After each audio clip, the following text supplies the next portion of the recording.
Hello मेरे प्रिय साथियों, आप सब कैसे हैं? आशा करता हूँ जहाँ भी होंगे स्वस्थ और मस्त होंगे। मैं हूँ राजेंद्र और आपका अपना चैनल आरपीजीएस रिसर्च में स्वागत करता हूँ। मेरे साथियों, आज यूपी टेट 2026 भारतीय संविधान की क्लास में राष्ट्रपति की शक्तियों पे चर्चा करेंगे।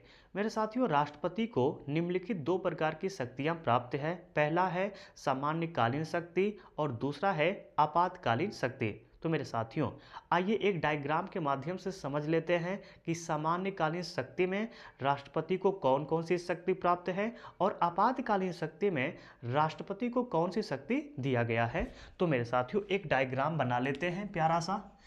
इसके बाद उसी डायग्राम को फॉलो करते हुए पढ़ेंगे। ठीक है, पहला लिखिएगा इसमें सामान्यकालीन शक्ति, सामान्यकालीन शक्ति, सामान्यकालीन शक्ति। मेरे साथियों, यह पहला प्रकार है आपका। और दूसरा है मेरे साथियों आपातकालीन शक्ति। आपातकालीन शक्ति, राष्ट्रपति को जो दूसरा शक्ति मिला है वह क्या है? आपातकालीन शक्ति का। मेरे साथियों, सामान्यकालीन जो शक्ति है इसमें कई प्रकार की शक्तियां हैं, जैसे ABCD करके लिख लीजिएगा। ए लिखिएगा कार्यपालिका, या इसी को मेरे साथियों बोलते हैं प्रशासनिक शक्ति। क्या बोलते हैं? प्रशासनिक शक्ति। तो लिख लीजिएगा कार्यपालिका शक्ति, या इसी को बोलते क्या है? प्रशासनिक शक्ति। बी लिखिएगा विधायी शक्ति। क्या लिखेंगे? विधायी शक्ति। सी लिखिएगा, पूरा लिख लीजिएगा, ठीक है, विधायी शक्ति। ठीक है। सी में लिखिएगा न्यायिक शक्ति,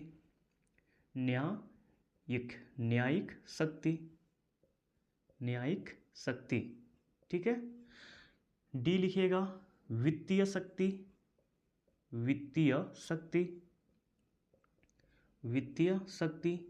ई में लिखिएगा सैन्य शक्ति। और मेरे साथियों, एफ में लिखिएगा राजनयिक शक्ति। यह मेरे साथियों सामान्यकालीन शक्ति में राष्ट्रपति को शक्ति इतना प्राप्त है, जबकि आपातकालीन शक्ति में मेरे साथियों एक प्राप्त है, उसका नाम है आपातकालीन उपबंध।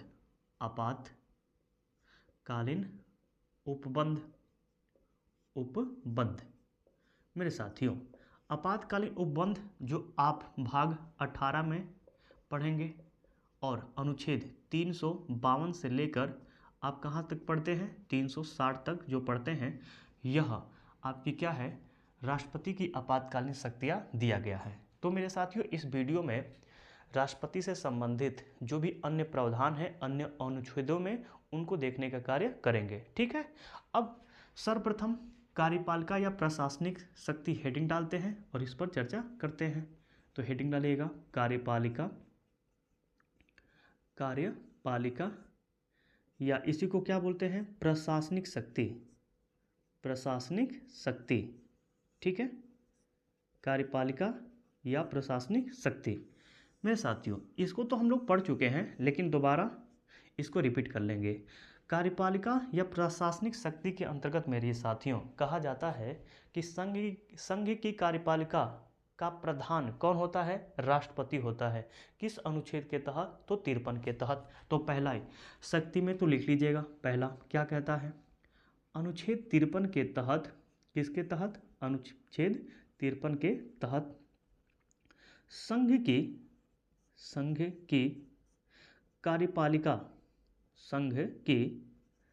कार्यपालिका का प्रधान राष्ट्रपति होता है। कौन होता है? राष्ट्रपति होता है। एक तो पॉइंट यह लिख लीजिएगा। और मेरे साथियों, राष्ट्रपति के नाम से ही पूरे भारत का शासन चलाया जाता है। ठीक है ना, यह भी लिख लीजिएगा, यह भी आपकी कार्यपालिका शक्ति है। ठीक है, लिखिएगा राष्ट्रपति के नाम पर ही पूरे भारत का शासन चलाया जाता है, शासन चलाया जाता है, चलाया जाता है। ठीक है मेरे साथियों, इसी कार्यपालिका या प्रशासनिक शक्ति के तहत राष्ट्रपति सभी नियुक्तियां करता है और सबसे महत्वपूर्ण नियुक्ति करता है प्रधानमंत्री का। ठीक है, तो प्रधानमंत्री की नियुक्ति कौन करता है? आपका राष्ट्रपति करता है। तो लिखिएगा, लिखिएगा राष्ट्रपति इसी अनुच्छेद के तहत या इसी शक्ति के तहत, अनुच्छेद मत लिखिएगा, शक्ति लिखिएगा, इसी शक्ति के तहत प्रधानमंत्री की नियुक्ति करता है, प्रधानमंत्री की नियुक्ति करता है, नियुक्ति करता है, करता है, करता है तथा प्रधानमंत्री के सलाह पर, प्रधानमंत्री के मंत्री के परामर्श या सलाह पर, सलाह पर अन्य मंत्रियों की नियुक्ति करता है, अन्य मंत्रियों की नियुक्ति करता है, नियुक्ति करता है। ध्यान दीजिएगा मेरे साथियों, बहुत इंपॉर्टेंट यह पॉइंट है आपके लिए। ठीक है, यह पूछा जा सकता है। और जितने भी नियुक्ति करता है सब शक्ति कौन कौन सी है? प्रशासनिक या आपका प्रशासनिक शक्ति आएगा या कार्यपालिका शक्ति के अंतर्गत आता है, जो भी राष्ट्रपति नियुक्ति करेगा सबका। ठीक है, तो मेरे साथियों हम लोग देख लिए कि कौन सी शक्ति? कार्यपालिका। अब चलते हैं विधायी शक्ति, यही महत्वपूर्ण है। विधायी शक्ति यदि आप पढ़ लेंगे राष्ट्रपति का तो बहुत कुछ पढ़ लेंगे। ठीक है ना, विधायी शक्तियाँ हेडिंग बना लीजिएगा, विधायी शक्तियाँ। ठीक है, और इसका पहला इसमें हम पढ़ेंगे विधायी शक्तियाँ में अनुच्छेद 79 यानी 79। ठीक है ना, क्या पढ़ेंगे? अनुच्छेद 79 यानी 79। इसमें क्या है तो मेरे साथियों, इसमें कहता है कि संसद का निर्माण कैसे होगा, इसके बारे में जिक्र कहाँ मिलता है? तो 79 यानी 79 में मिलता है। किससे मिलकर संसद बनता है, इसका प्रावधान किस में मिलता है? 79 में। ध्यान रखिएगा, यह प्रश्न कई बार पूछा गया है। तो लिखिएगा संसद का निर्माण, किसका निर्माण? संसद का निर्माण, संसद का निर्माण राष्ट्रपति और राज्यसभा और लोकसभा से मिलकर होगा।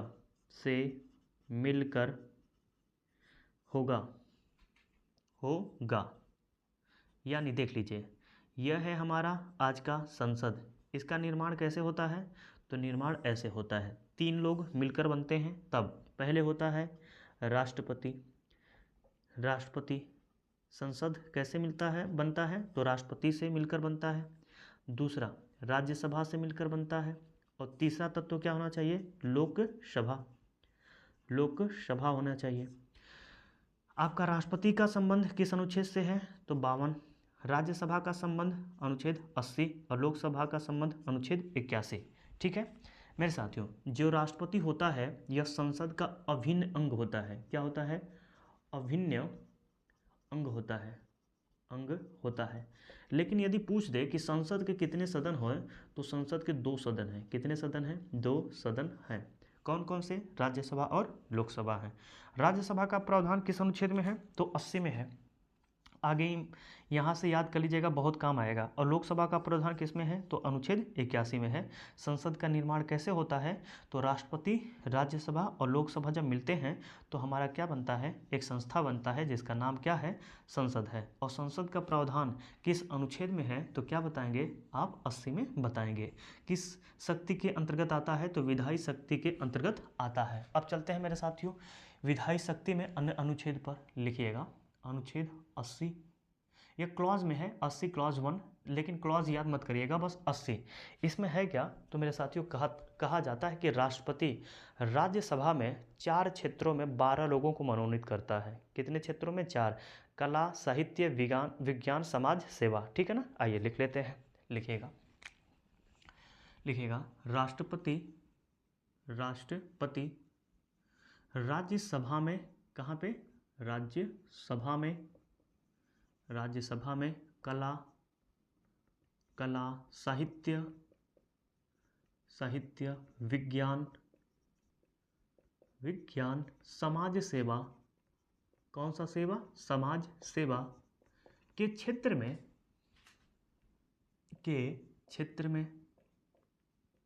क्षेत्र में 12 लोगों को, कितने लोगों को? 12 लोगों को मनोनीत करता है।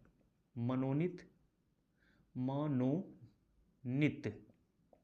करता है, ठीक है, करता है। यहीं पे एक चीज़ जान लीजिएगा मेरे साथियों, कहा जाता था कि पहले, अब तो समाप्त हो गया है लेकिन लिख लीजिएगा, 331 के तहत, 331 के तहत लोकसभा में 2 एंग्लो इंडियन को, कितने को? 2 एंग्लो इंडियन को राष्ट्रपति मनोनीत करता था। राष्ट्रपति क्या करता था? मनोनीत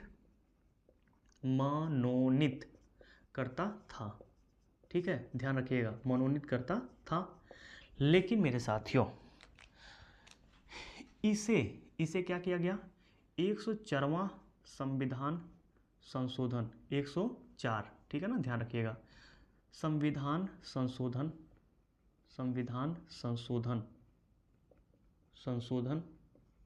2019-20 के तहत समाप्त कर दिया गया। क्या कर दिया गया? समाप्त कर दिया गया, ध्यान रखिएगा, कर दिया गया।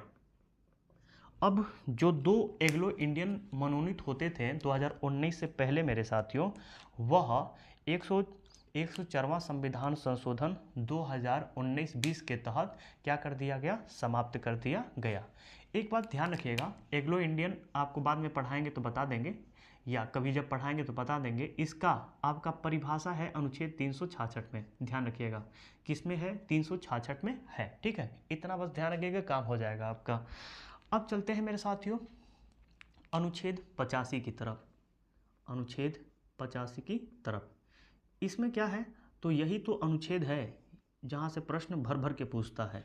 इसमें है क्या मेरे साथियों? तो कहता है राष्ट्रपति संसद के सत्र बुलाएगा, सत्रावसान करेगा और लोकसभा का विघटन भी करेगा। किस अनुच्छेद के तहत? इसी अनुच्छेद के तहत। तो लिखिएगा राष्ट्रपति संसद का सत्र, किसका सत्र? संसद का सत्र सत्रावसान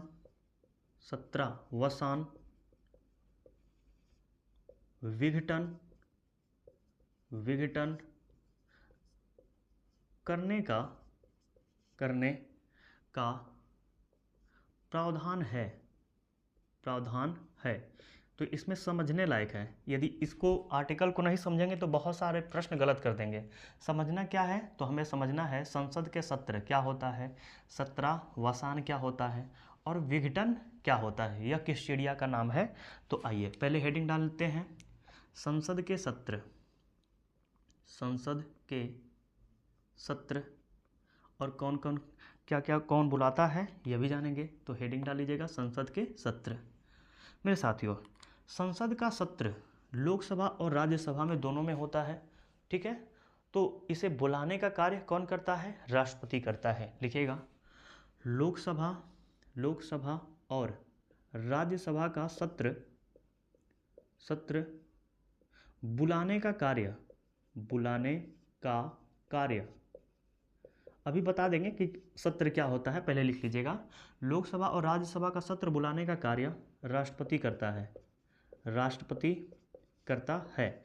सत्र का मतलब यह है कि सरकार हम क्यों बना रहे हैं, और सरकार जब बना रहे हैं तो हमारी जितने भी विषय मुद्दे हैं उसको एक सत्र में बहस की जाती है। तो आप देखते होंगे ना कि जून जुलाई में आपका एक सत्र आयोजित किया जाता है, आपका एक नवंबर में आयोजित किया जाता है, एक फरवरी में आयोजित किया जाता है। तो यहाँ पे अनेक सत्रों में अनेक चीज़ों पे अनेक विषयों पर बहस होती है, उसी को सत्र कहते हैं, ठीक है। तो इसे बुलाने का कार्य कौन करता है? बुलाने का कार्य मेरे साथियों राष्ट्रपति करता है। तो हेड क्या पूछेगा? लोकसभा या राज्यसभा के सत्र बुलाने का कार्य कौन करता है, तो क्या बताएंगे, राष्ट्रपति करता है। ठीक है मेरे साथियों, लिख लीजिएगा, आगे आगे इसका लिखिएगा। राष्ट्रपति राष्ट्रपति राष्ट्रपति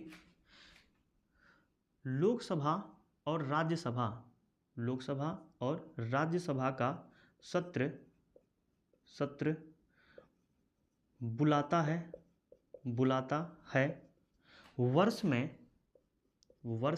में या ऐसे लिख सकते हैं, एक वर्ष में 3 बार। कितनी बार, 3 बार। ठीक है, और वह सत्र कौन कौन से हैं, तो लिख लीजिएगा। लोकसभा और राज्यसभा का सत्र बुलाता है एक वर्ष में कितनी बार, 3 बार। ठीक है, कौन कौन सा है, तो वह लिख लीजिएगा। पहला है बजट सत्र, बजट सत्र। ठीक है, और यह मेरे साथियों बुलाता है फरवरी में। कब बुलाता है, फरवरी में। ठीक है, एक होता है आपका फरवरी के बाद आता है मानसून सत्र, मानसून सत्र आता है मेरे साथियों। यह राष्ट्रपति बुलाता है आपका जून जुलाई में। कब बुलाता है, जून जुलाई में। तो मई के बाद क्या आएगा आपका, जून जुलाई आएगा, जून आएगा उसके बाद जुलाई। उसमें जो सत्र आएगा, जो बहस चलेगा, उसको बोलते हैं मानसून सत्र। इसके बाद आता है मेरे साथियों शीतकालीन सत्र, शीतकालीन सत्र, और यह होता है आपका नवंबर और दिसंबर में। यह बुलाता है, कौन बुलाता है, राष्ट्रपति। तो एक वर्ष में 3 बार आपका राष्ट्रपति आपका यह सत्र बुलाता है।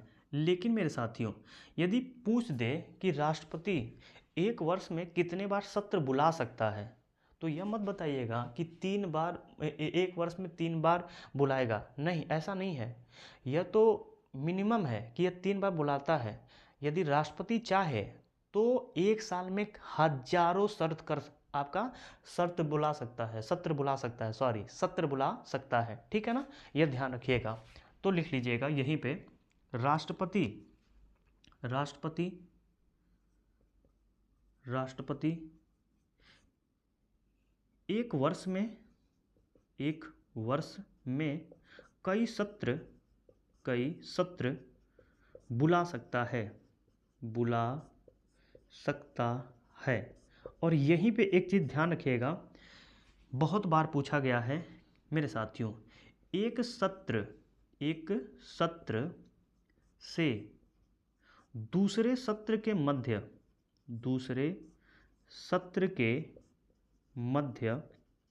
मध्य 6 माह का अंतराल, 6 माह का अंतराल नहीं होना चाहिए, अंतराल नहीं होना चाहिए। ध्यान रखिएगा, यही प्रश्न कई बार पूछा गया है। और आइए इस पर बात कर लेते हैं, क्या कहने का मतलब है। मेरे साथियों कहा जाता है कि जैसे एक सत्र समाप्त होगा, ठीक है, दूसरा जो सत्र है उसको 6 महीना बीतने से पहले, कितना, 6 माह बीतने से पहले हम एक और दूसरा सत्र बुला लेंगे। और बुलाएगा कौन, राष्ट्रपति बुलाएगा। सुन लीजिएगा, एक सत्र से दूसरे सत्र के मध्य कितने माह का अंतराल नहीं होना चाहिए, 6 माह का अंतराल नहीं होना चाहिए। यानी जैसे ही 6 माह आने वाला रहेगा, 5 माह बीत गया कोई मतलब नहीं, 5 महीना 29 दिन रहेगा कोई मतलब नहीं। लेकिन जैसे ही 6वां महीना आपका चालू स्टार्ट होगा, उसी दिन राष्ट्रपति क्या करेगा, दूसरा सत्र बुला लेगा। यानी 6 महीने से ऊपर नहीं होना चाहिए, एक भी दिन नहीं होना चाहिए। इस लेटर का कहने का यह मतलब है। ठीक है, तो मेरे साथियों यह कुछ सत्र हैं।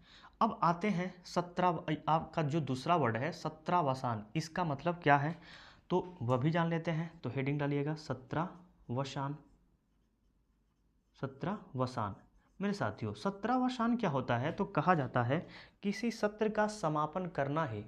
मान लीजिए जो भी सत्र बुलाया जाता है, बुलाता कौन है, राष्ट्रपति, उसको समाप्त भी कौन करेगा, राष्ट्रपति। तो जो समापन होता है उसी को हम क्या बोलते हैं, 17वसान कहते हैं। लिखिएगा, किसी सत्र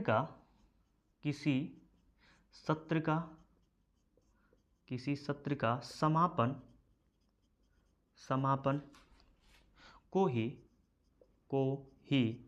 17वसान कहते हैं। सत्रावसान कहते हैं। ठीक है, तो मेरे साथियों इसमें क्या ध्यान देना है, इसमें ध्यान यह देना है किसी सत्र का जब समापन किया जाता है, सत्र कौन बुलाता है, सत्र बुलाने का कार्य करता है राष्ट्रपति, और जब उसी सत्र का समापन राष्ट्रपति करता है तो उसी को हम क्या कहते हैं, सत्रावसान कहते हैं। अब आइए विघटन क्या होता है यह जान लेते हैं मेरे साथियों। विघटन क्या होता है, तो जैसे ही किसी भी सरकार का जब 5 साल कंप्लीट हो जाता है, उसकी सरकार 5 साल पूर्णतः कार्य कर चुकी होती है, तो लोकसभा का विघटन करने का कार्य राष्ट्रपति करता है, उसी को हम क्या कहते हैं, विघटन कहते हैं। यानी मोदी जी का जैसे ही कार्यकाल खत्म होगा, राष्ट्रपति द्रौपदी मुर्मू क्या करेंगी, उनका कार्यकाल को समाप्त कर देंगे, विघटन कर देंगे, लोकसभा को भंग कर देंगे। तो भंग न देकर यहाँ पे क्या देता है, विघटन। तो लिख लीजिएगा, लिखिएगा राष्ट्रपति लोकसभा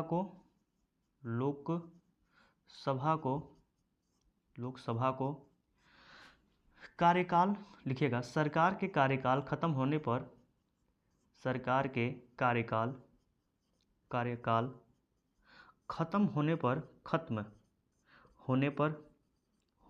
पर उसका विघटन कर देता है, उसका विघटन कर देता है। मेरे साथियों यहीं पे एक जान लीजिए और शब्द, स्थगन। स्थगन क्या होता है, यह भी शब्द आपको सुनने को मिलेगा बहुत बार। स्थगन यह क्या होता है, तो मेरे साथियों यह लोकसभा और राज्यसभा दोनों में होता है। ठीक है, और यह कब होता है, जब सत्र चल रहा हो। कब होता है, यह आपका कहाँ पे होता है, लोकसभा, आपका राज्यसभा में भी होता है और आपका लोकसभा में भी होता है। ठीक है, और स्थगन करने का अधिकार राज्यसभा में आपका सभापति को होता है। किसको होता है, सभापति को होता है, लिख लीजिएगा। अधिकार किसको होता है, सभापति का। ठीक है, और लोकसभा में किसका होता है, तो लोकसभा अध्यक्ष को होता है, लोकसभा अध्यक्ष को होता है। और यह क्या है, कैसा अधिकार है, तो मेरे साथियों कहा जाता है कि जब संसद का सत्र चल रहा है, ठीक है, जैसे मान लीजिए अभी देखे होंगे फरवरी में कौन सा सत्र चल रहा था, बजट सत्र। निर्मला सीतारमण जी क्या हुई, बजट पेश की। जब बजट पेश की तो जो विपक्ष दल थे बहुत ज़्यादा हंगामा किए, शोर मचाते हैं लोग। या कोई भी बिल जब पास किया जाता है तो देखते होंगे बहुत शोर मचता है। अभी हाल ही में देखिए मई जून में, या इसको देखे होंगे कि जून, अभी तो मई में ही अभी जो नारी वंदन शक्ति अधिनियम किया गया था वह मई में ही किया गया था। तो यहाँ पे लिख सकते हैं, मई भी लिख सकते हैं, मई जून जुलाई आपसे स्टार्ट हो जाता है, मई जून जुलाई ऐसे स्टार्ट हो जाता है आपका। अभी देखे होंगे पूरे विपक्ष में भी बहुत ज़्यादा शोर शराबा हुआ था और आपके पक्ष में भी बहुत ज़्यादा शोर शराबा हुआ था। तो इसमें होता क्या है, सरकार अपनी नीति या कोई भी कानून जब पास करती है मेरे साथियों, तो विपक्ष शोर मचाती है। जब शोर मचाती है, हड़कंप हो जाता है, तो उसे ही क्या होता है, लोकसभा अध्यक्ष कहते हैं कि 4 घंटे के लिए स्थगित, 2 घंटे के लिए स्थगन, 10 घंटे के लिए स्थगन, 2 दिन के लिए स्थगन। तो स्थगन जो होता है यह मेरे साथियों, यह लोकसभा में लोकसभा अध्यक्ष करते हैं और राज्यसभा में कौन करते हैं, सभापति करते हैं। मेरे साथियों स्थगन जो है यह 2 प्रकार का होता है। कितने प्रकार का होता है, 2 प्रकार का होता है, ध्यान रखिएगा। एक होता है निश्चित कालीन स्थगन। क्या होता है, निश्चित कालीन स्थगन होता है। और दूसरा जो होता है मेरे साथियों अनिश्चित होता है, अनिश्चितकालीन स्थगन, अनिश्चितकालीन स्थगन। तो यह भी होता है, यह ध्यान रखिएगा, बहुत बार यह भी होता है कि जब लोकसभा अध्यक्ष या सभापति बताता है कि यह 4 घंटा 5 घंटे का स्थगन है, तो सोच लीजिए कि दोबारा कार्रवाई स्टार्ट होगा, लेकिन वह बोल देगा कि अनिश्चितकालीन के लिए स्थगन किया जा रहा है, तो यह कोई मतलब नहीं है। अनिश्चितकालीन का मतलब है कि 2 घंटा 4 घंटे के लिए नहीं कह रहा है, वो अनिश्चित करने के लिए कह दे रहा है। उसका मन करेगा तो जब मन करेगा बैठक बुलाएगा, स्थगन करवाएगा, बैठक करेगा, सत्र बुलाएगा, नहीं तो मन नहीं करेगा। इसको बोलते हैं साइन डाइन स्थगन। इसको क्या बोलते हैं, साइन डाइन स्थगन। क्या बोलते हैं, साइन डाइन स्थगन बोलते हैं। अब चलते हैं मेरे साथियों नेक्स्ट अनुच्छेद पे विधायी शक्तियों में, लेकिन पहले इसे मिटा देते हैं। मेरे साथियों अनुच्छेद 86 में राष्ट्रपति के अभिभाषण से संबंधित प्रावधान किया गया है और यह भी प्रावधान मेरे साथियों राष्ट्रपति के विधायी शक्ति के अंतर्गत आता है। तो आइए अनुच्छेद 86 को भी पढ़ते हैं। तो एक छोटा सा हेडिंग बना लीजिएगा अनुच्छेद 86 में, और हेडिंग क्या रहेगा तो लिखिएगा राष्ट्रपति का अभिभाषण। राष्ट्रपति का अभिभाषण, यह क्या रहेगा आपका हेडिंग। मेरे साथियों आपको राष्ट्रपति तो समझ में आ रहा होगा, लेकिन अभिभाषण कहने का क्या मतलब है सर, इसको बता दीजिए। तो सुन लीजिए क्या होता है अभिभाषण। तो मेरे साथियों कहा जाता है कि जब राष्ट्रपति संसद के दोनों सदनों को अलग अलग या एक ही साथ जब संबोधित करता है तो उसे ही राष्ट्रपति का अभिभाषण कहते हैं। बस इतना ही सा है, आइए इसको भी लिख लेते हैं। लिखिएगा जब राष्ट्रपति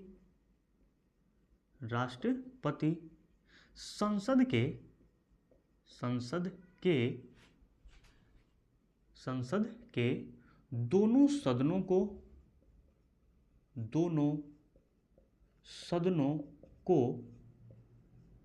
अलग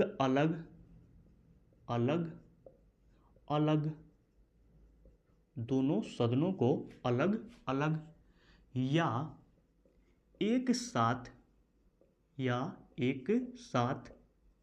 संबोधित करता है। क्या करता है, संबोधित करता है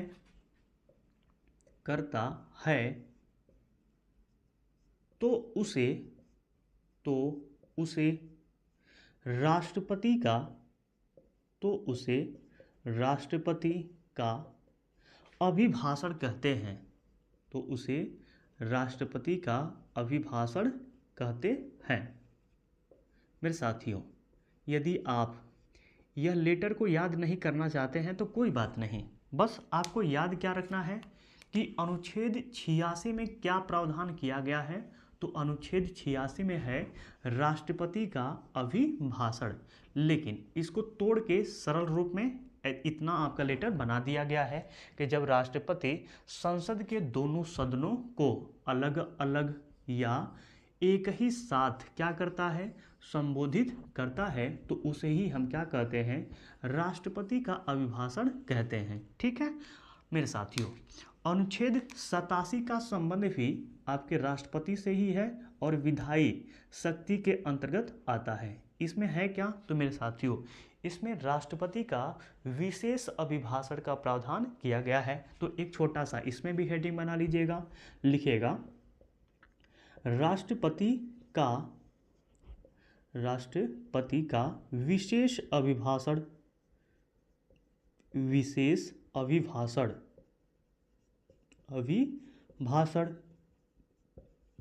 मेरे साथियों जो राष्ट्रपति का विशेष अभिभाषण होता है यह निम्न अवसरों पर होता है, यानी कुछ खास अवसरों पर होता है। तो आगे बढ़ा लीजिएगा और आप पूरा लिखिएगा राष्ट्रपति का विशेष अभिभाषण निम्न, ऐसे लिख लीजिएगा, निम्न अवसरों पर होता है। निम्न अवसरों पर होता है। ठीक है, किस किस अवसर पे होता है तो वह लिख लीजिएगा। पहला अवसर है मेरे साथियों वर्ष के प्रारंभ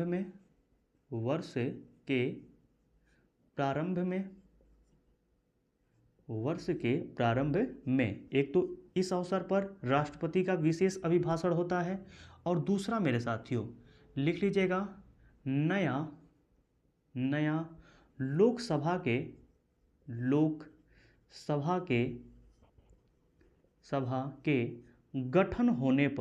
गठन होने पर, यानी कहने का मतलब यह है कि लोकसभा का जब चुनाव हो जाता है तो एक नई सरकार बनती है।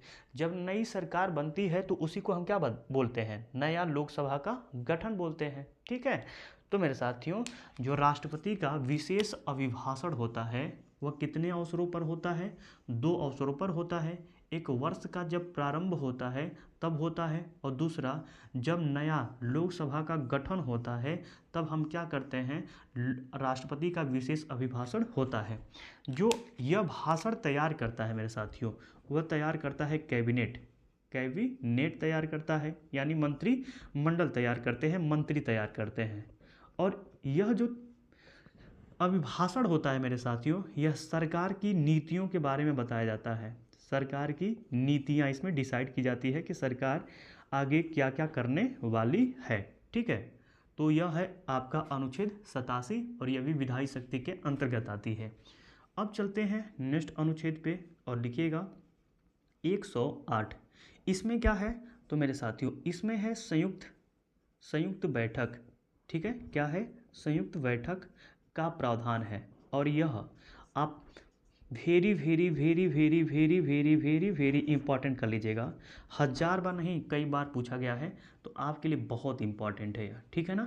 इसमें क्या है, संयुक्त बैठक का प्रावधान। मेरे साथियों, संयुक्त बैठक का प्रावधान कहने का मतलब यह है, जब लोकसभा और राज्यसभा साथ साथ में बैठते हैं तो उसे हम बोलते हैं संयुक्त बैठक।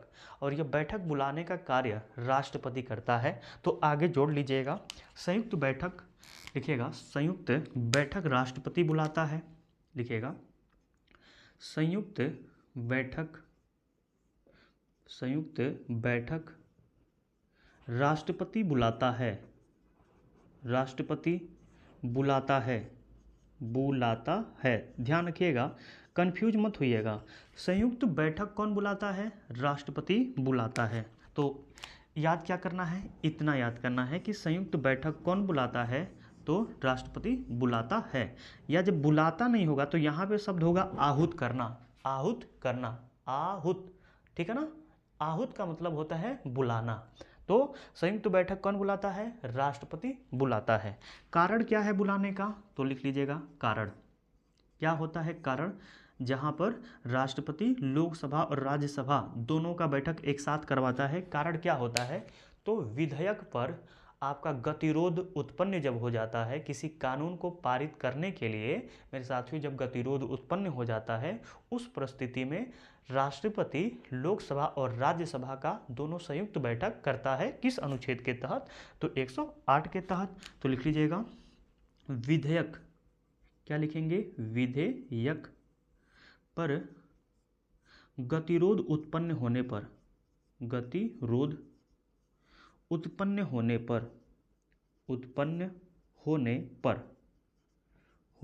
पर, ठीक है मेरे साथियों। अध्यक्षता कौन करेगा, यह तो 1000 बार पूछा गया है और यह आपका यूपी टेट का बहुत लाडला प्रश्न बन जाता है कि संयुक्त अधिवेशन का जो अध्यक्षता करेगा निम्नलिखित में से कौन करेगा। राष्ट्रपति करेगा, लोकसभा अध्यक्ष करेगा, लोकसभा उपाध्यक्ष करेगा, आपका सभापति करेगा, उपसभापति करेगा, प्रधानमंत्री करेगा, गृह मंत्री करेगा, कौन करेगा। तो मेरे साथियों, जो संयुक्त बैठक का अध्यक्षता करता है वह होता है लोकसभा अध्यक्ष। ध्यान रखिएगा, कई बार यह प्रश्न पूछा गया है। लोकसभा अध्यक्ष कौन करेगा, लोकसभा अध्यक्ष करेगा। और अभी तक मेरे साथियों 3 बार, कितनी बार, 3 बार संयुक्त अधिवेशन हो गया है। ठीक है ना, कितने बार बुलाया गया है, 3 बार हो चुका है संयुक्त अधिवेशन, यानी लोकसभा और राज्यसभा साथ साथ में बैठे हैं। कितने बार, 3 बार। ठीक है, यह ध्यान रखिएगा। और संयुक्त अधिवेशन कौन बुलाता है या कौन आपका आहूत करता है, तो क्या बताएंगे, राष्ट्रपति। क्यों करता है, गतिरोध, किसी विधेयक पर गतिरोध उत्पन्न होने पर। यह याद नहीं करने का है, आपको याद यह रखने का है, ये वाला, इस पॉइंट को याद रखिएगा।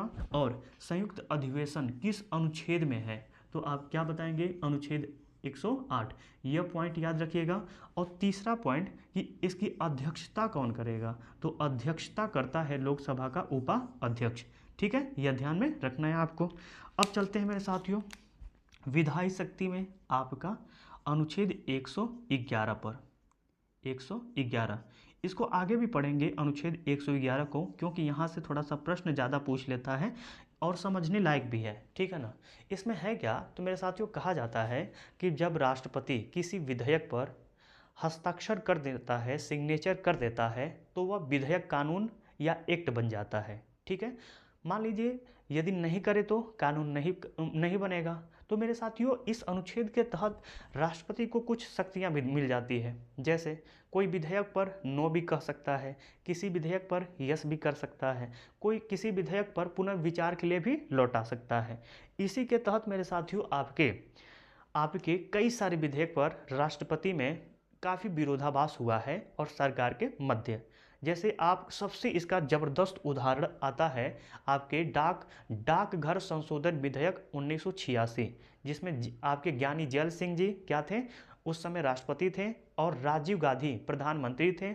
दोनों लोग में मनमुटाव था और जो पॉकेट वीटो शक्ति का प्रयोग करते हुए राष्ट्रपति यानी ज्ञानी जैल सिंह जो विधेयक आया था राष्ट्रपति पर सिग्नेचर करने के लिए, राष्ट्रपति के पास में सिग्नेचर करने के लिए वह सिग्नेचर ही नहीं किए, उस पर कुछ जवाब ही नहीं दिए, ठीक है ना। तो कुछ ऐसे अधिकार हैं जो अनुच्छेद 111 के तहत राष्ट्रपति को प्राप्त होता है। आगे पढ़ेंगे इसको डिटेल से, इसलिए इसको ज़्यादा नहीं बता रहा हूँ, ठीक है।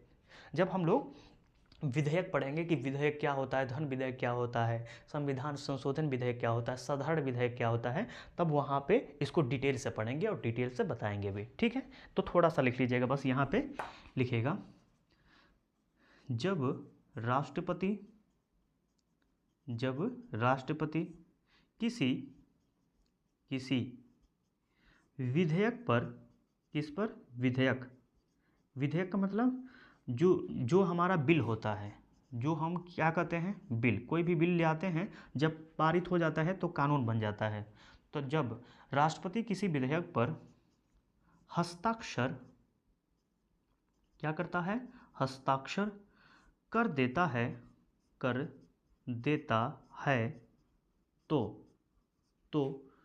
वह एक्ट या कानून बन जाता है, एक्ट या कानून बन जाता है। ध्यान रखना है आपको, किस अनुच्छेद के तहत है, तो आपका 111 के तहत है।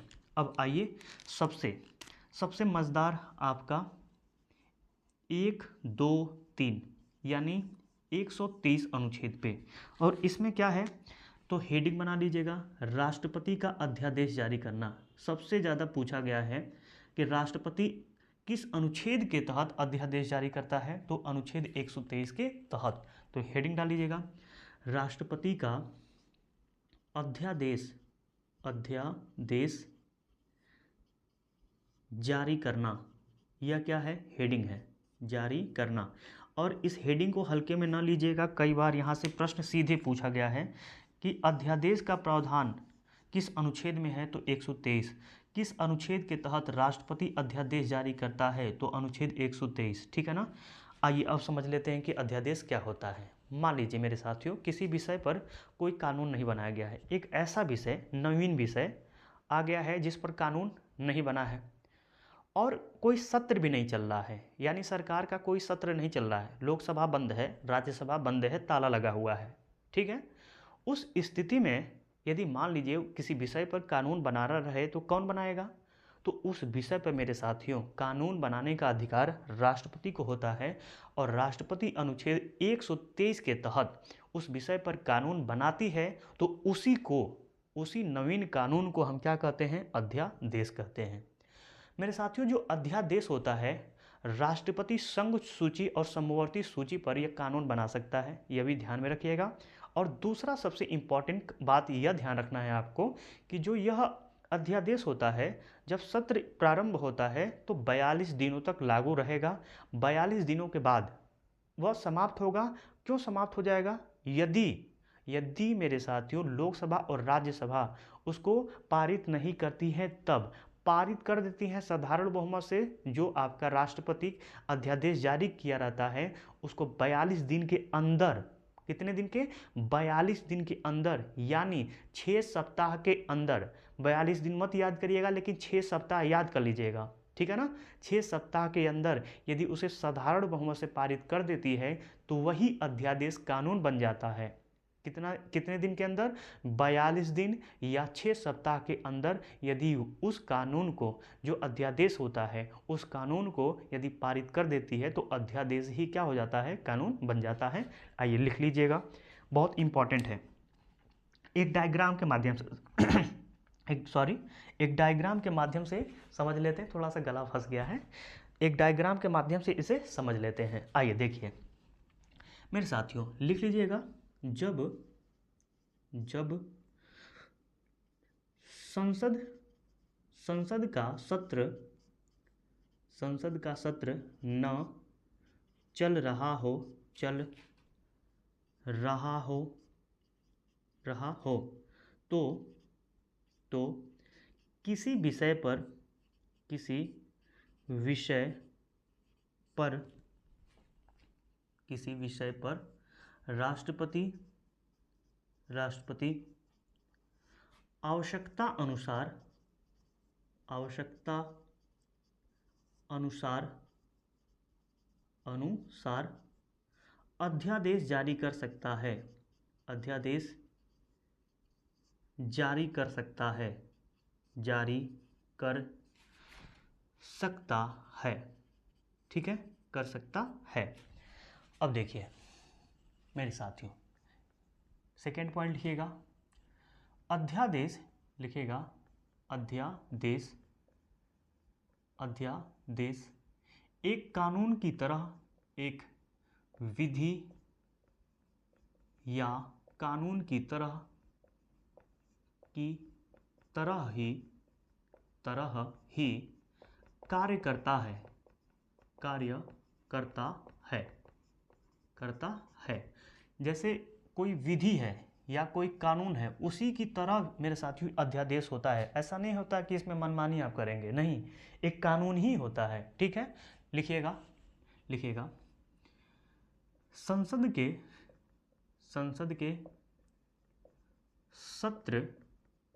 सत्र प्रारंभ होने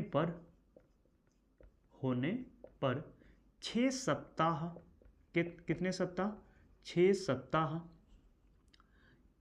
6 सप्ताह तक लागू रहेगा।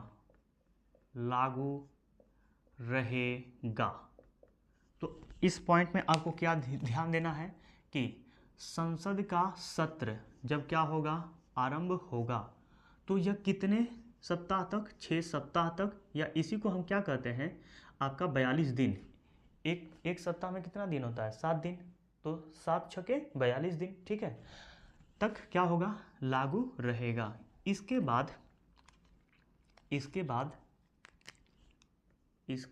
बाद समाप्त हो सकता है, हो जाएगा तब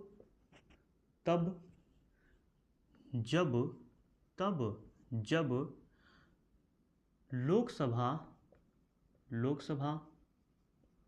उसे साधारण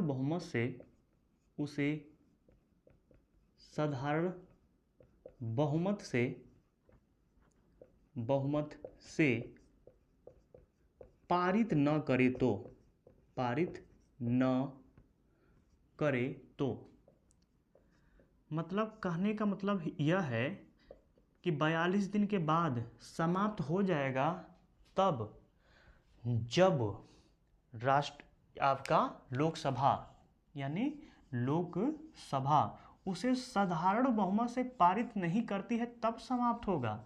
यदि पारित कर देती है तो 6 सप्ताह के बाद भी वह क्या रहेगा, लागू रहेगा। मेरे साथियों, एक कंडीशन और आता है यहाँ पे, और यह आपके लिए तो थोड़ा सा मुश्किल है, लेकिन यह भी हो सकता है कि कभी उलझाने के लिए प्रश्न पूछ दे। मैं कल पढ़ाया था आप लोग को, तो बताया था कि संसद के सत्र, एक सत्र से लेकर दूसरे सत्र के मध्य 6 महीने का अंतराल नहीं होना चाहिए। कितने महीने का नहीं अंतराल होना चाहिए? 6 माह का अंतराल नहीं होना चाहिए। यानी एक साल में कम से कम 2 बार आपका क्या होगा, सत्र का आयोजन किया जाएगा। कितने बार? 2 सत्र का आयोजन किया जाएगा। ठीक है, ध्यान दीजिएगा, लिख लीजिएगा, कई बार पूछा गया है, लिखिएगा। एक वर्ष में लिख लीजिएगा, यह प्रश्न पूछा गया इसलिए लिखवा दे। एक वर्ष में 2 सत्र कम से कम होंगे। कितने होंगे? कम से कम 2 सत्र होंगे। और दोनों सत्रों के मध्य 6 माह का अंतराल नहीं होना चाहिए। यानी कहने का मतलब यह है कि 6 माह जैसे ही होगा एक आपका सत्र बुला लिया जाएगा। तो कम से कम एक वर्ष में कितने कितने बार सत्र का आयोजन किया जाएगा? 2 बार। ठीक है मेरे साथियों, सोचिए कि जिस दिन लास्ट बैठक रहे, यदि सत्र का क्या है, लास्ट बैठक रहे, लास्ट बैठक रहे और लास्ट बैठक जैसे ही खत्म होता है, अगले दिन कोई ऐसा विषय मुद्दा उभर कर सामने आ जाता है जिस पर राष्ट्रपति अध्यादेश जारी करता है अनुच्छेद 123 के तहत। अब मान लीजिए साथियों कि दूसरा जो बैठक है 6 माह के बाद आपका होता है। कितने माह? 6 माह के बाद होता है। तो आप सोचिए कि 6 माह के बाद तो अगला बैठक होगा, तो 6 माह ये और आपका 6 सप्ताह ये, यानी अध्यादेश अधिकतम यदि पूछे मेरे साथियों, अधिकतम की बात करें, अधिकतम कितने दिनों तक लागू हो सकता है, तो 6 माह और 6 सप्ताह तक लागू रह सकता है। यह अधिकतम की बात हो रहा है। एक कंडीशन है जहाँ पे आपका दिमाग लगाना पड़ जाता है थोड़ा सा कि अधिकतम कितना, तो 6 माह 6 सप्ताह। यदि ऐसे प्रश्न आता है 6 माह 6 सप्ताह, या ऐसे आएगा 6.5 माह, आपका ऐसे आएगा 6.5 माह आपका कितना हो जाएगा, यह 15 दिन। तो लगभग आपका 6 माह यह लगभग कितना हो जाएगा, 42 दिन। मतलब 7 माह या 15 दिन ऐसे हो जाएगा, 12 दिन। यानी कुल मिलाकर या आप यह बता सकते हैं कि 6 माह 6 सप्ताह तक यह लागू अधिकतम सीमा तक रह सकता है। कौन? अध्यादेश। मेरे साथियों, विधायी शक्ति में जितने भी आपके अधिकार आते हैं, जितनी शक्तियाँ आती हैं राष्ट्रपति की, सब कुछ पढ़ लिए। अब चलते हैं न्यायिक शक्ति की तरफ, लेकिन पहले कुछ मिटा देते हैं। अभी मिटाएं क्या, अभी तो है, जगह है। तो एक छोटा सा हेडिंग बना लीजिएगा, न्यायिक शक्ति। न्यायिक शक्ति अभी जगह था तो यहाँ पे पढ़िए आप। न्यायिक शक्ति इतने में हो जाएगा। मेरे साथियों, न्यायिक शक्ति में अनुच्छेद 72 सबसे इम्पॉर्टेंट है। अनुच्छेद 72, और अनुच्छेद 72 में क्या है, राष्ट्रपति का क्षमा दान करने की शक्ति। क्या है? राष्ट्रपति को क्षमा दान करने की शक्ति। यानी आपको कभी फांसी हो जाता है, ठीक है, आपको क्या हो जाता है, फांसी हो जाता है, तो आप अपनी फांसी को कम करवाने के लिए, कम सजा में परिवर्तन करने के लिए आप अनुच्छेद 72 का आप सहारा ले सकते हैं। तो क्षमा दान करने का प्रावधान किस अनुच्छेद में है? अनुच्छेद 72 में। कई बार पूछा गया है, तो लिख लीजिएगा, लिखिएगा, राष्ट्रपति को क्षमा दान करने की शक्ति, क्षमा दान करने की शक्ति। और मेरे साथियों, इसी अनुच्छेद के तहत राष्ट्रपति 5 प्रकार से क्षमादान करता है, ठीक है, लेकिन वह उतना आपके लिए इम्पॉर्टेंट नहीं है। लेकिन बस इतना याद रखिएगा, राष्ट्रपति क्षमादान जो करता है किस अनुच्छेद के तहत करता है, तो आप क्या बताएंगे, अनुच्छेद 72 के तहत करता है। ठीक है, अब चलते हैं एक और देखिएगा न्यायिक शक्ति में। मेरे साथियों, न्यायिक शक्ति के अंतर्गत राष्ट्रपति सुप्रीम कोर्ट और हाई कोर्ट के सभी जजों की नियुक्ति करता है, चाहे वह मुख्य न्यायाधीश का नियुक्ति हो, चाहे अन्य न्यायाधीश का नियुक्ति हो, चाहे वह सुप्रीम कोर्ट हो, चाहे वह आपके 25 राज्यों के हाई कोर्ट हो। पूरे भारत के 25 कितने हैं, 25 हाई कोर्ट हैं। तो पूरे 25 हाई कोर्ट के जजों की नियुक्ति और सुप्रीम कोर्ट के जजों की नियुक्ति कौन करेगा, राष्ट्रपति करेगा। और यह कौन सी शक्ति कहलाएगी, न्यायिक शक्ति कहलाएगी। तो लिख लीजिएगा, लिखिएगा, सुप्रीम कोर्ट हाई कोर्ट के मुख्य न्यायाधीश और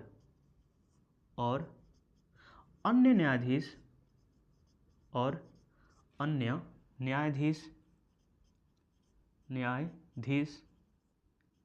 की नियुक्ति राष्ट्रपति करता है। कौन करता है, राष्ट्रपति करता है, ध्यान दीजिएगा आप। ठीक है, तो मेरे साथियों दो आपकी ऐसी शक्ति थी जो राष्ट्रपति के न्याय शक्ति है। अब चलते हैं नेक्स्ट, इसको मिटा दे रहे हैं। नेक्स्ट पढ़ेंगे मेरे साथियों विधायी शक्ति। क्या पढ़ेंगे? विधायी शक्ति। तो हेडिंग बना लीजिएगा, विधायी शक्ति। मेरे साथियों विधायी शक्ति के अंतर्गत राष्ट्रपति को 3 शक्तियां मिला है। तो पहले हेडिंग बना लीजिएगा, विधायी शक्ति। पहला शक्ति है मेरे साथियों, कहा जाता है कि धन विधेयक सदन में लाने से पहले राष्ट्रपति की अनुमति जरूरी है। बहुत इंपॉर्टेंट है, कई बार पूछा गया है, तो यह भी लिख लीजिएगा। लिखिएगा, धन विधेयक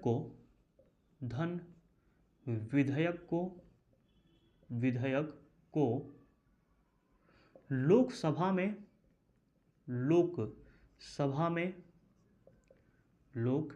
में पेश करने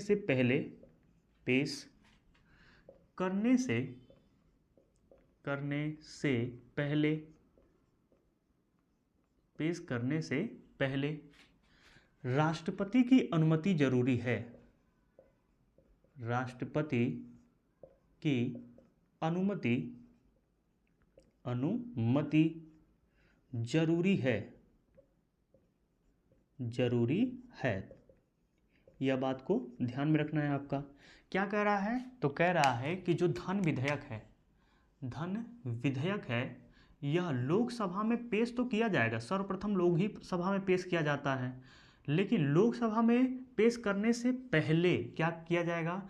राष्ट्रपति की अनुमति ली जाएगी। ठीक है, तो जो धन विधेयक होता है लोकसभा में सर्वप्रथम ही पेश किया जाता है, लेकिन किसकी अनुमति से? राष्ट्रपति के अनुमति से। मेरे साथियों यह भी एक सवाल कई बार पूछा गया है कि कोई विधेयक धन विधेयक है या नहीं, इसका निर्धारण कौन करता है? तो कोई विधेयक धन विधेयक है या नहीं, इसका निर्धारण लोकसभा अध्यक्ष करता है। ठीक है ना, लिख लीजिएगा यहीं पे, कोई विधेयक धन विधेयक है या नहीं, इसका निर्धारण कौन करता है? तो लोकसभा अध्यक्ष। और धन विधेयक किसके अनुमति से आपके लोकसभा में लाया जाता है? तो राष्ट्रपति के अनुमति से। मेरे साथियों अब चलते हैं दूसरा शक्ति पे, आपका वित्तीय शक्ति में। मेरे साथियों यहाँ पे थोड़ी सी गलती हो गया है, इसको आप विधायी शक्ति के अंतर्गत मेरे साथियों नहीं होगा, वित्तीय लिख लीजिएगा। एक्सट्रीमली सॉरी मेरे साथियों, वित्तीय शक्ति लिख लीजिएगा। ठीक है, विधायी शक्ति तो हम लोग आगे पढ़ चुके हैं, यह सभी शक्तियाँ वित्तीय शक्ति के अंतर्गत आती हैं। ठीक है मेरे साथियों, जो वार्षिक आपका बजट तैयार किया जाता है, ठीक है ना, यह भी राष्ट्रपति संसद के समक्ष रखता है। तो लिखिएगा, राष्ट्रपति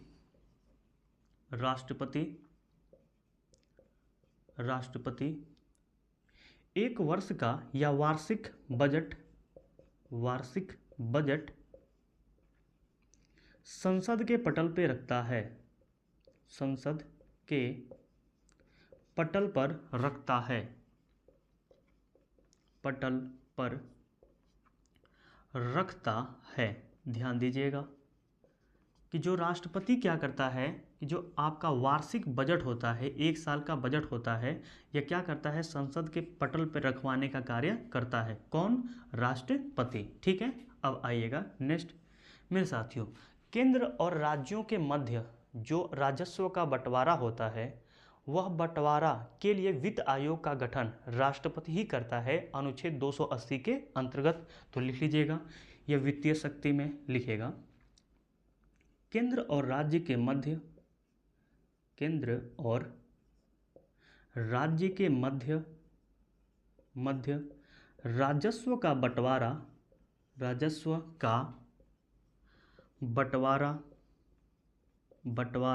के लिए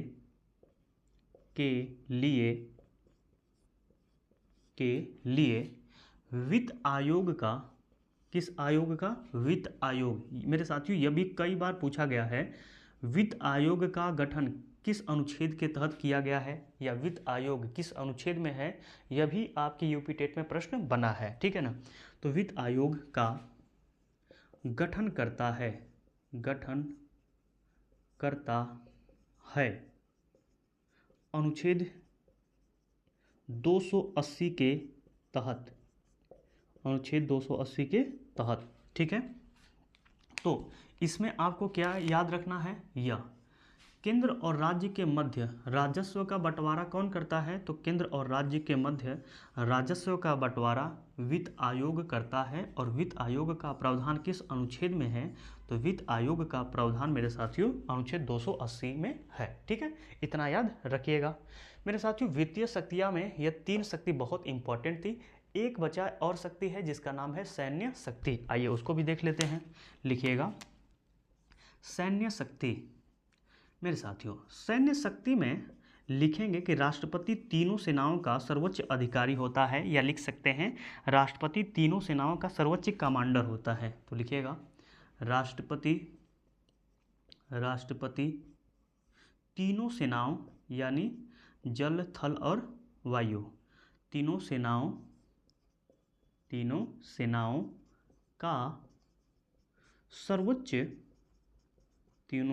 का सर्वोच्च कमांडर होता है।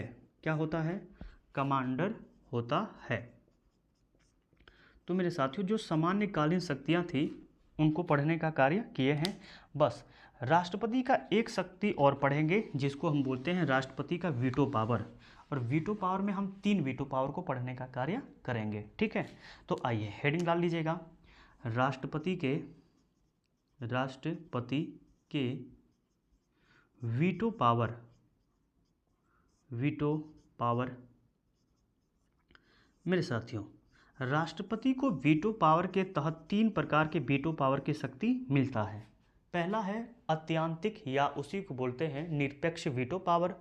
दूसरा है मेरे साथियों निलंबनकारी, और तीसरा है जेबी वीटो पावर। ठीक है, आइए इसको भी पढ़ लेते हैं। बहुत छोटा है और बहुत ईजी है। पहला लिखिएगा, पहला है आपका निरपेक्ष या इसी को बोलते हैं आत्यांतिक या इसी को बोलते हैं एब्सोल्यूट वीटो। निरपेक्ष वीटो, आत्यांतिक वीटो और आपका एब्सोल्यूट वीटो कहते हैं। मेरे साथियों यह जो वीटो है ब्रिटेन देश के संविधान से लिए हैं, ब्रिटेन से लिया गया है। और यह वीटो जब प्रयोग किया जाता है तो इस वीटो को समाप्त नहीं किया जाएगा। तो कई बार पूछेगा कि किस वीटो को समाप्त नहीं किया जा सकता है, तो क्या बताएंगे, निरपेक्ष या आत्यांतिक या एब्सोल्यूट वीटो। तो लिखिएगा इस वीटो को समाप्त नहीं किया जा सकता, समाप्त नहीं किया जा सकता, ध्यान रखिएगा। ठीक है मेरे साथियों, एक दूसरा वीटो जो आता है वह है आपका निलंबनकारी वीटो। तो लिख लीजिएगा निलंबनकारी वीटो, या इसी को मेरे साथियों हम कहते हैं suspensive veto, SUSPENSIVE, suspensive veto. मेरे साथियों यह जो वीटो है इस वीटो को हम साधारण विधेयक से समाप्त कर सकते हैं, यानी लोकसभा साधारण विधेयक से समाप्त इसको कर सकती है। जब विधेयक पढ़ेंगे तो यह सभी वीटो आ जाएंगे। ठीक है, तो लिख लीजिएगा, लिखिएगा इस वीटो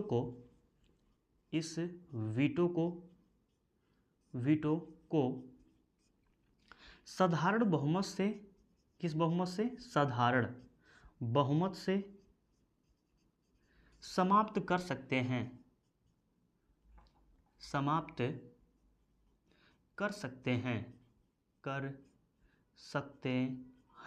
ठीक है, तो यह तो एक आपका 2 वीटो हो गया। एक वीटो और है मेरे साथियों, उसको भी पढ़ लेते हैं तो आज का क्लास पूर्णतः समाप्त हो जाएगा। ठीक है, और वह है आपका JB आपका वीटो। लिखिएगा JB, या इसी को बोलते हैं मेरे साथियों पॉकेट, क्या बोलते हैं, पॉकेट वीटो। और आपका हिंदी में क्या बोलते हैं, JB वीटो। ठीक है मेरे साथियों, इस वीटो का प्रयोग करके राष्ट्रपति जब किसी भी विषय पर अपना निर्णय देने में विलंब करता है तो उसे व्यवहार में क्या होता है, लागू करने से रोक देता है। और इस वीटो का पहली बार प्रयोग मेरे साथियों ज्ञानी जैल सिंह जी ने डाकघर संशोधन विधेयक 1986 में किए थे। और उस समय आपके प्रधानमंत्री थे राजीव गांधी, और दोनों में लोगों में थोड़ा सा मनमुटाव था। इसीलिए विधेयक तो पारित हो गया था, लेकिन राष्ट्रपति के पास जैसे ही गया उस पर निर्णय देने में विलंब करने लगे। और यह कहीं नहीं लिखा गया है कि राष्ट्रपति 2 दिन में निर्णय लेगा, 10 दिन में लेगा, कि 10 साल में लेगा, कि पूरी जिंदगी लगा देगा। यानी जब तक उसका कार्यकाल है तब तक वह सोचने समझने की शक्ति है। या नहीं कह सकते हैं कि भाई विचार करके दो, जल्दी दो, ऐसे दो। कुछ ऐसे विधेयक हैं, प्रत्येक विधेयक में नहीं, कुछ ऐसे विधेयक हैं जहाँ पे ऐसा होता है, राष्ट्रपति को ऐसी शक्तियाँ प्राप्त है, ठीक है ना। उसमें से एक शक्ति है आपके यह। और पहली बार इसका प्रयोग किसने किया था, पॉकेट वीटो या जेबी वीटो पावर का, तो ज्ञानी जैल सिंह। किस आपके विधेयक में, तो डाकघर संशोधन विधेयक। और यह विधेयक कब लाया गया था, तो मेरे साथियों 1986 में लाया गया था। और किसने किया था, तो ज्ञानी जैल सिंह ने जेपी वीटो का प्रयोग किया था, यानी पॉकेट वीटो शक्ति का प्रयोग किया था। तो लिख लीजिएगा, जब राष्ट्रपति किसी विषय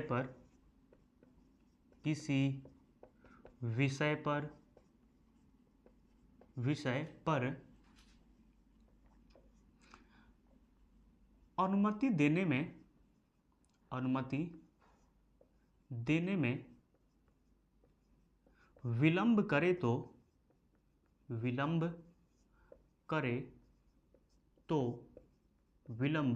तो व्यवहार में उसे लागू होने से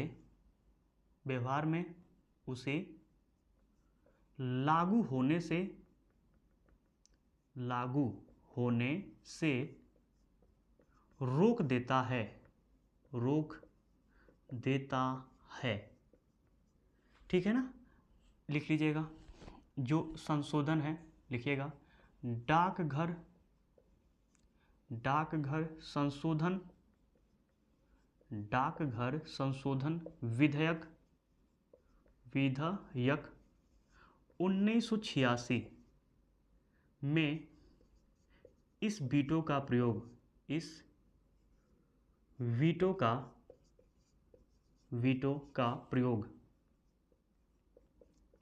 हुआ था।